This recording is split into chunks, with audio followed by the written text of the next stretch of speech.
cher. Ils achètent un bien immobilier pour la première fois. Les primo-accédants font un retour en force sur le marché, conséquence directe de l'amélioration du pouvoir d'achat avec des prix stables ou même en baisse, des taux de crédit historiquement bas et aussi un nouveau prêt à taux zéro mis en place au 1er janvier dernier.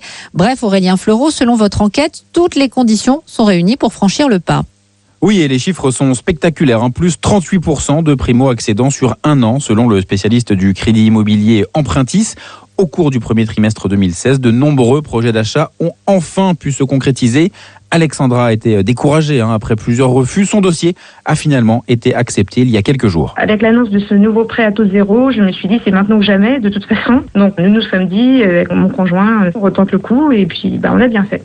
Enfin on nous suit et c'est une très bonne nouvelle. Nous en sommes ravis. Un prêt à taux zéro, nouvelle version, décisif pour des ménages souvent modestes, sans un apport très important. Un exemple en région parisienne, un couple avec 2 enfants peut emprunter sans frais jusqu'à 102 000 € pour un achat dans le neuf.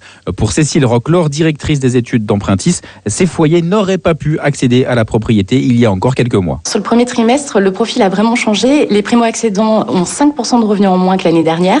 Pourtant, ils achètent un bien d'une valeur supérieure de 9% et en empruntant moins sur des périodes plus courtes. Donc en fait, on a à la fois des ménages plus modestes qui achètent plus cher grâce au PTZ et au taux bas. Et le phénomène va se poursuivre selon la CAFPI, le numéro 1 des courtiers en crédit immobilier. D'ici la fin de l'année, la part de marché des primo-accédants aura retrouvé son niveau de 2008, soit avant la crise immobilière.